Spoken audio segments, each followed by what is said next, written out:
Welcome, grade 7 learners, and congratulations for a job well done in accomplishing Module 1. This time, let's proceed with Module 2, and it's all about the musical elements of vocal and instrumental music of Lowlands of Luzon. Welcome back, grade 7 learners, for our second module of our music class. Now, we are on the vocal and instrumental music of the Lowland Luzon.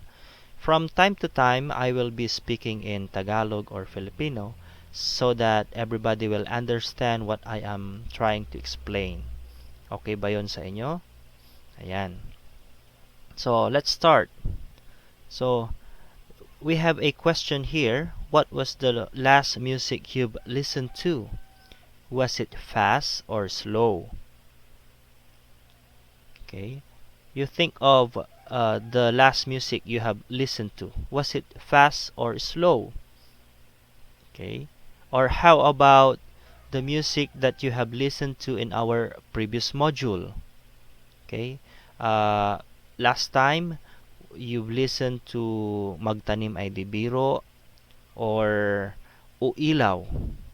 Now, was it all the same in your ears? Yes, understanding music is fascinating and it will make you want to explore more. This module will give you just that. In this lesson, you will be examining the musical elements of vocal and instrumental music of the Lowland Luzon. Okay, below are the symbols to help you recall your lessons in notations. So I hope you can still recall your lessons in notation. So here, these are the different symbols in notations in music. We have the staff and bar lines. Okay, staff is composed of 5 horizontal lines with 4 equal spaces. And here is the bar line. A bar line divides the staff into measure. And a measure is the space between 2 vertical bars. Okay? So we have the staff, the bar line, and the measure. Okay? And examples of time signature, we have 3/4 time signature. We often see the symbol C, which means common time signature. That means 4/4 time signature. So yung C na symbol at the beginning of the staff ay katulad din ng 4/4. Then we have the 2/4 time signature. So these are examples of the time signatures and many more. So these are just the basics. And then we have the clef. There are different clef. We have the symbol for the treble clef or the G clef. Okay? And then we have the symbol for the bass clef or the F clef. And then another symbol here, we have the alto or the C clef. Okay? And then we have the symbol for accidentals. We have the sharp, the flat, the natural, and the double sharp and the double flat. And here on this column, the different kinds of notes. We have the whole note, symbol for whole note. And then we have the dotted half note with a dot. That is why it's called dotted half note. Okay, and then half note, okay, a head and a stem. Okay, and then we have quarter note, shaded head and stem. Okay, 8th note, shaded head, stem, and 1 tail. For 16th note, we have shaded head, a stem, and two tails. And there are corresponding rests for each of the notes. Okay? This is the symbol for rest, whole rest, half rest. Okay? And then we have quarter rest, 8 rest, and then 16 rest. I hope you have already recalled the different symbols used in music. And now I will be playing Pulkasanayon and try to answer the following questions.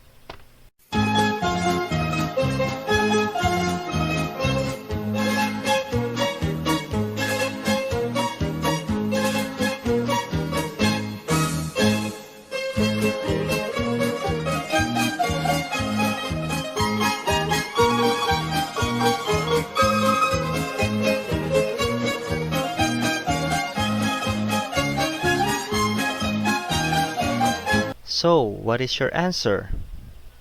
Did you hear someone singing? Was the speed slow? May narinig ba kayong kumakanta? Mabagal ba yung music na narinig nyo? If your answer is no, you are correct. Kung hindi ang inyong sagot, tama kayo. Now, we are on the elements of music. What do you mean by elements of music? When you say elements of music, we are referring to the different parts of a music. Tinutukoy nito ang mga iba-ibang bahagi ng musika. Alamin natin kung ano ang mga ito. So the first element of music that we're going to discuss is all about rhythm. Rhythm is the element of time in music. When you tap your foot to the music, you are keeping the beat or following the structural rhythmic pulse of the music. There are several important aspects of rhythm. The first one is duration. Duration means how long a sound or silence lasts. The second one is tempo. Para maintindihan natin itong duration, kasi itong duration, sabi niya, how long a sound or silence lasts. So, gagamit tayo ng isang application. Tinatawag nating Noteworthy Composer. Itong application na to, magsasabi kung gaano ba kahaba ang isang pitch or sound. For example, ang duration kasi, maiintindihan natin kapag gumamit tayo ng iba-ibang notes. Whole note, for example. Ayan. So, this is actually Do. Ayan. 1, 2, 3, 4. 1, 2, 3, 4. Okay? So, 4 beats yung whole note. Samantalang yung half note,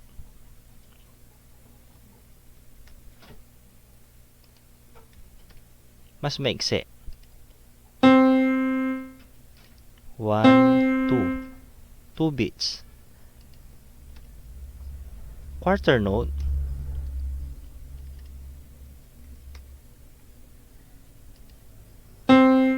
yan. So, isa lang. Okay? So, ilalagay ko lahat at maririnig nyo yung pagkakaiba ng bawat isa.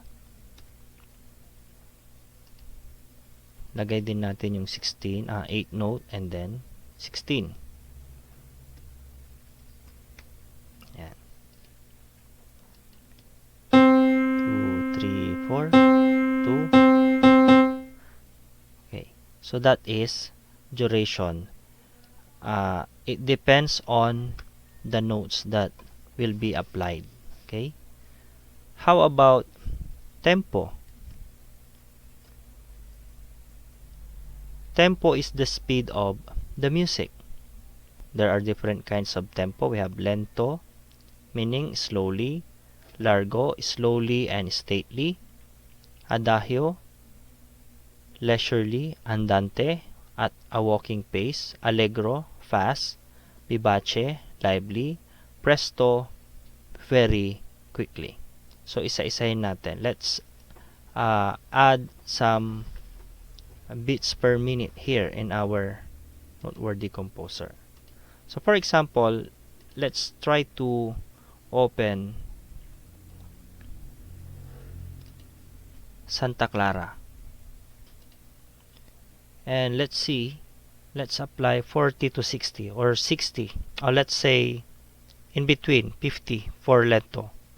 Tempo 50 50. Let's try to listen.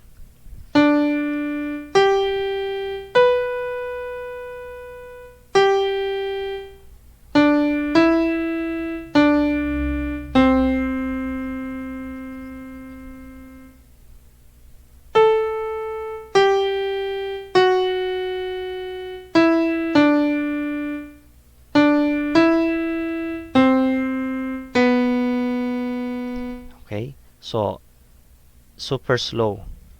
Let's try largo and lento. It's just the same. Let's try adagio. Let's have it on 76 or 66. Okay, 66.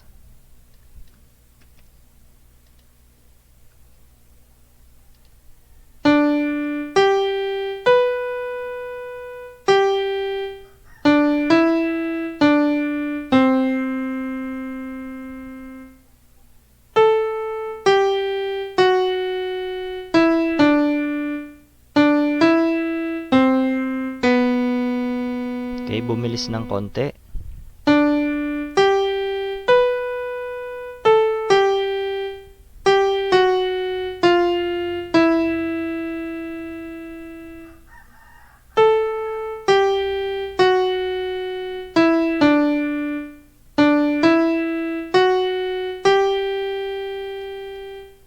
Okay, bumilis ng konti pero mabagal pa rin. Let's have 76.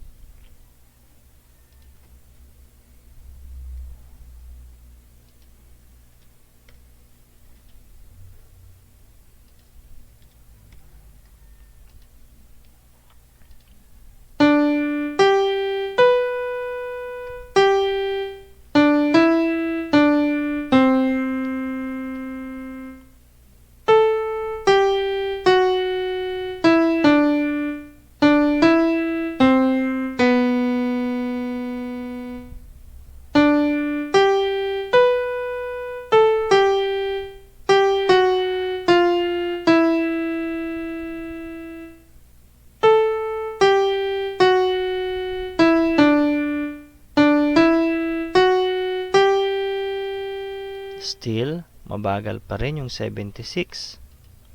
So, gawin nating allegro, fast, 120. Okay?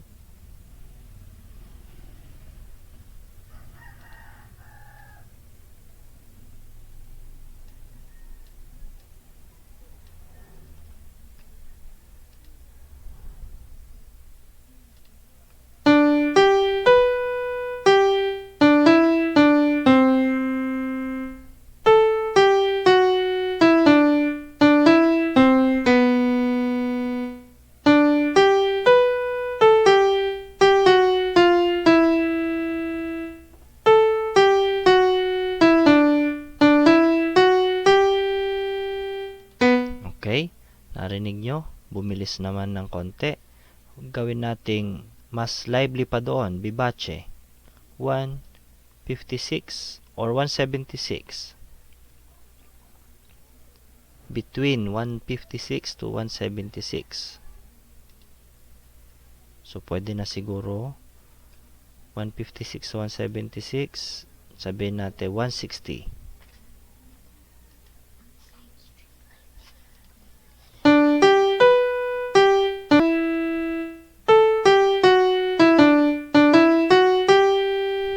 Okay, yon, bumilis na. Let's have it at 168 to 200.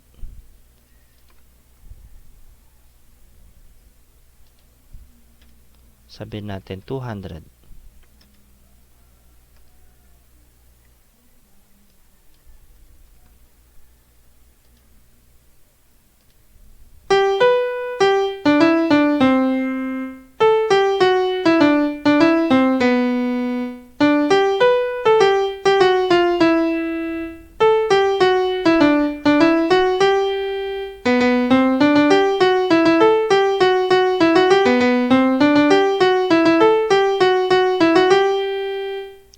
that is all about tempo. So as you notice, lento is slowly, and then from lento going to presto. Okay? So that is all about duration and tempo, which are the important aspects of rhythm. Okay. Another important aspect of rhythm is the time signature. Okay? So meron tayong tatlo na bahagi ng tinatawag nating rhythm. Meron tayong duration, tempo, at yung pangatlo ay ang ating time signature. Ang time signature, ibig sabihin, siya ang magsasabi kung gaano karami ang isang beats sa isang measure. Okay? Time signature, also known as the meter signature, it is a numerical sign after the key signature to specify how many beats or pulses are there in a measure. So there are two parts of the time signature, the upper number and the lower number. Hindi po siya fraction. Yung upper number natin, nagsasabi ng dami ng beats sa isang measure. The lower number indicates the kind of notes that gets one beat. Sinasabi niya kung ano ang klase ng notes. So, marami tayong mga notes. So, papaano ba yon? So, ganito yung lower number. Ang lower number ay pwedeng 2, pwedeng 4, or 8. So, kapag ang lower number mo ay 2, halimbawa, ang time signature mo ay 2, 2. Ibig sabihin, 2 beats sa isang measure, tapos, ang isang beat ay represented by half note. Okay? Kapag ka naman ang time signature mo ay 4, 4, okay, there are 4 beats, may 4 na beats, at ang isang beat ay represented by 1 quarter. Ganun din sa 8. Kung ang lower number mo ay 8, for example, ang time signature mo ay 3, 8, tatlong beats na ang isang beat ay represented by 8 note. So, paano ba yon? Punta tayo dito sa noteworthy composer. Okay, sabi niya, ang time signature natin ay may dalawang bahagi. 4, 4. Upper number is 4, lower number is 4. Ibig sabihin ng upper number, there are 4 beats. Okay? Kung 3 ang upper number natin, ibig sabihin 3 ang beats natin sa isang measure. Alam natin yung isang measure ay binubuo ng ganyan. Dalawang bar. Yung gitna ng dalawang bar, yan. Itong gitna nito, isang measure na yan. So, balikan natin, 4, 4. So, ang isang measure natin, dapat mayroon siyang 4 na beats. Maririnig kayo, 4 na beats. Okay? Ayan. So, meron tayong bar. Ibig sabihin, ito yung bumubuo sa isang measure. Okay? Lagyan ko pa. Ayan. So, dito, ilan ang nakikita nyong measure? Bilangin nga natin. 1, 2, 3, 4, 5,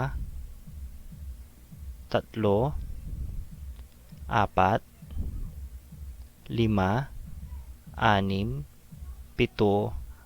8. Okay? So, meron tayong 8 measure. At yung unang measure natin, meron na siyang 4 na beats. Represented by a quarter note. Ayan. 1, 2, 3, 4. Okay? So, for example, lagyan ko lang ng instrument yan, no? Lagyan ko lang siya ng drum.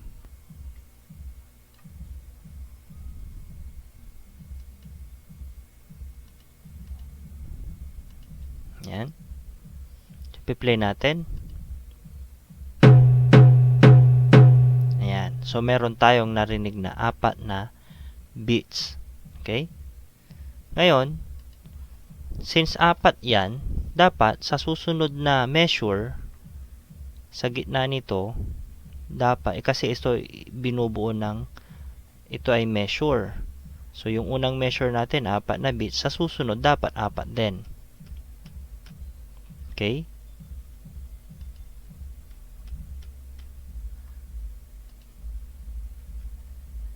One, two, three, 4. 1, 2, 3, 4. 1, 2, 3, 4. 1, 2, 3, 4. 1, 2, 3, 4. Okay? Pakinggan natin.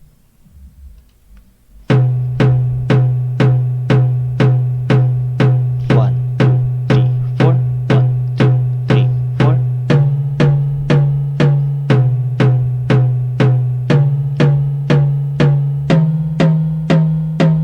Ayan. So, yan ang tinatawag nating time signature. Kung halimbawa, ang time signature natin ay 3, 4, dapat 3 lang ang nasa loob ng kada measure. Yan.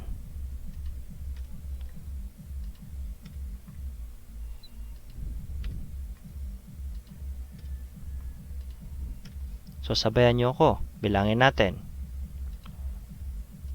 1, 2, 3, 1, 2, 3, 1, 2, 3, 2, 3, 1, 2, 3, 1, 2, 3, 1, 2, 3, 1, 2, 3. So, sa loob ng isang measure, dapat 3 lang. Okay? So, yan ang time signature. So, I hope you have understood our discussion on rhythm. There are several aspects of rhythm. We have duration, tempo, and time signature. Let's move on to the next element of music, and that is dynamics. Dynamics refers to the loudness and softness of music. Tumutukoy ito sa lakas or hina ng isang tunog. So, meron tayong iba-ibang sign for dynamic. We have PPP or pianissimo, meaning very, very soft. PP, pianissimo, very soft. P, piano, soft. Then mezzo piano, moderately soft. And then mezzo forte, moderately loud. Kung i-apply mo tong dalawa, mezzo piano and mezzo forte, halos parehas lang sila ng lakas. And then we have F, forte, loud. This symbol, FF, meaning fortissimo, meaning very loud. And when you say triple F, just like this, fortissimo, meaning very, very loud. Ayan yung pag kumakanta ka na halos birit na talaga. Okay? So, paano ba yan i-apply? So, kung dito sa kanta, balikan natin yung Santa Clara, mayroon kayong makikitang MF. Anong ibig sabihin ng MF? Tama, mezzo forte. Anong ibig sabihin ng mezzo forte? Moderately loud. Okay? And then we have the other basic terms relating to dynamics. We have this symbol. Okay? Crescendo. Gradually louder. So, kung nakakita ka ng symbol na ganyan, crescendo, magmula doon sa boses mo, lalakasan mo. Okay? Pagka naman decrescendo, yung boses mo na yan, hihinaan mo. Okay? And then, the third element of music is called timbre. Timbre is the quality of sound or tone color. The characteristics that allows us to distinguish between one instrument and another or from female voice with male voice. Yung timbre or timbre, nagsasabi sa atin, yung narinig natin, yun yung gitara. Yung isang tunog na yun, keyboard yun or violin or saxophone. Okay? So, magkakaroon tayo ng simpleng laro. Okay? Maglalaro tayo at guess that sound. Alamin ninyo, sabihin nyo kung anong instrument ang narinig ninyo. Okay ba yon? So, eto ang una.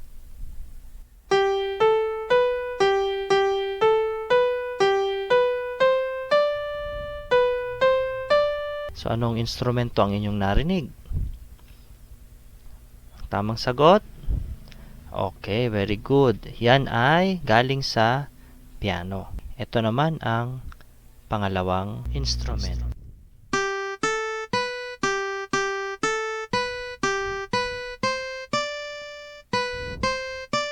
Ano ang tamang sagot? Tama. Ito ay galing sa tunog ng gitara. Puntahan naman natin kung ano yung pangatlo.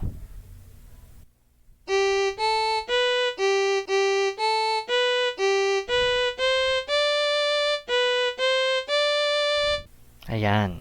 So, anong tamang sagot? Ito ay galing sa tunog ng tama, violin. Okay? So, very good.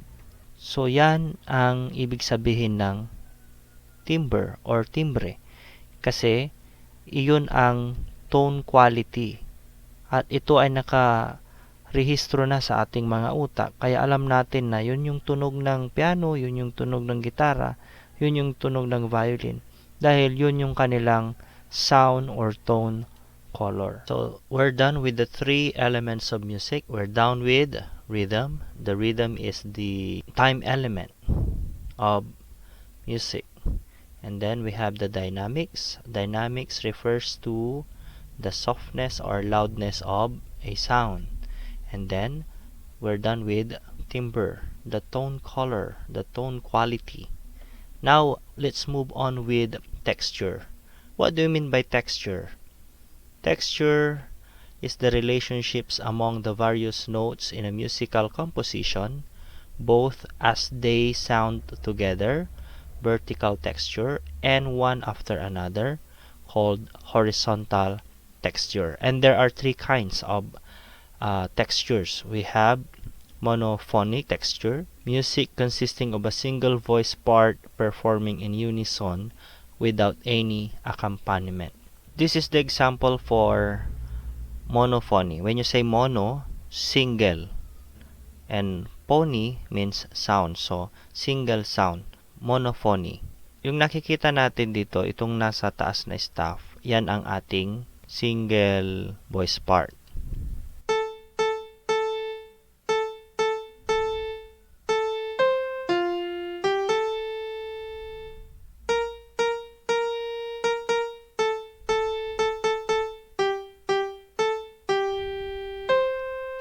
So that is monophonic texture. And then we have homophonic texture, music in which one voice part with accompaniment. This is the common texture that we know. When you say homophonic texture, one voice part and accompaniment. So the accompaniment here is the second staff here below, the G clef, and then this is the accompaniment.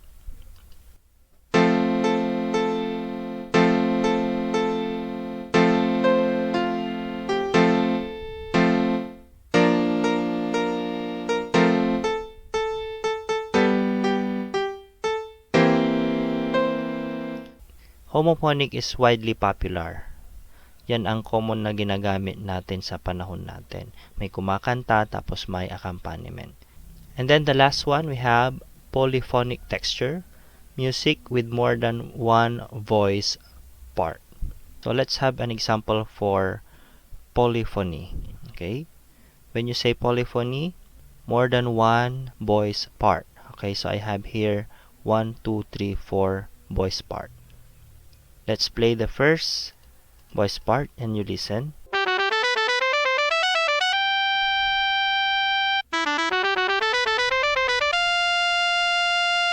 Okay, so that is the first voice part. The second one.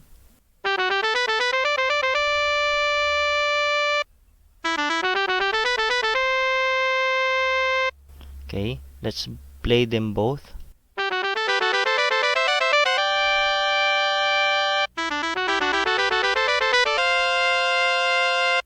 Okay, 'di ba maganda ang tunog ng polyphony? More than one voice part. So dalawa na sila. Let's add another voice part.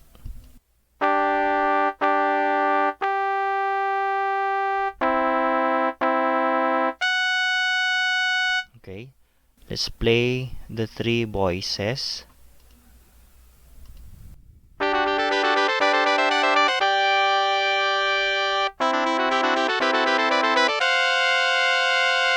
Okay.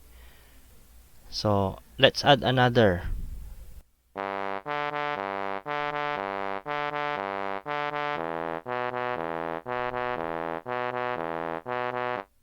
Okay. So, that is the fourth voice part. Pang-apat na tunog. I-combine natin doon sa tatlo. So, apat na sila ngayon.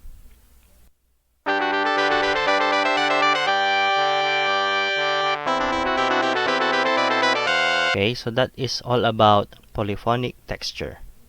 Maraming voices na sabay-sabay nagpi-play. So let's move on with the fifth elements of music, and that is melody. Melody is the highness or the lowness of a pitch. Okay, yun yung pinaka tono.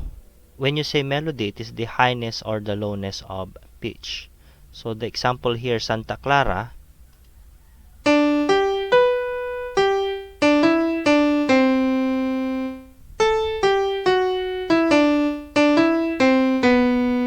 Now, you hear that there are notes which are lower and there are notes that are higher. Okay? So that is melody. Highness and lowness of sound.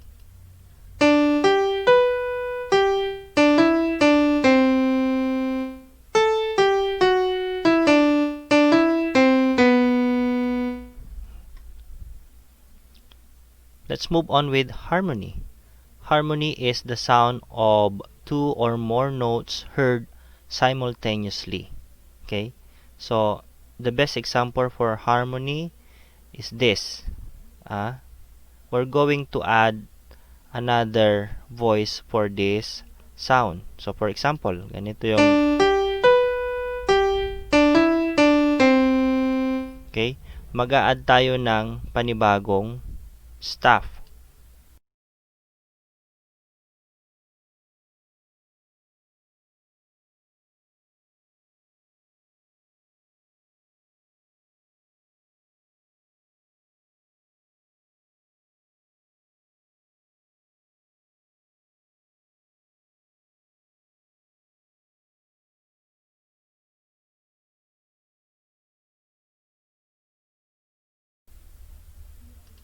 Okay. So, ang ginawa ko ay dinagdagan ko siya ng panibagong layer. Gumawa ako ng panibagong kagaya nung napag-aralan natin sa polyphony, dinagdagan ko siya ng mga katunog niyang sasabay. Pakinggan nyo ang tunog ng harmony.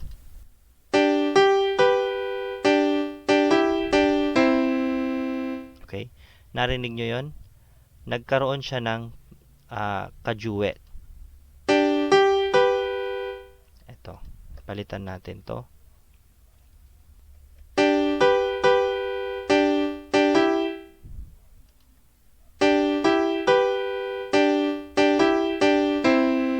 Ayan, mas magandang tunog. Okay?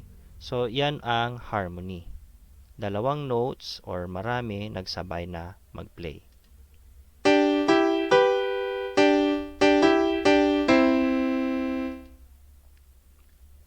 Okay, the last elements of music is called musical form. It is the large-scale form of a musical composition. There are two types. We have vocal music, meaning usually written to a text to be sung by a human voice, either with instrumental accompaniment or a cappella. So that is vocal music. So madali na yon. Pag tinignan mo yung musical form niya, pwedeng kantahin na a cappella or may kasama siyang mga instrumento. And then we have instrumental music. Okay? Yung narinig ninyong awitin, yung pulkasanayon, that is an example of instrumental music. That ends our discussion about the musical elements of vocal and instrumental music of Lowland Luzon. So I hope you can still recall the different elements of music. Alam nyo pa sana yung mga pinag-aralan kanina. Hanggang dyan na lamang at congratulations. Sagutan ninyo ang inyong mga activities and kita-kita tayo sa susunod na videos.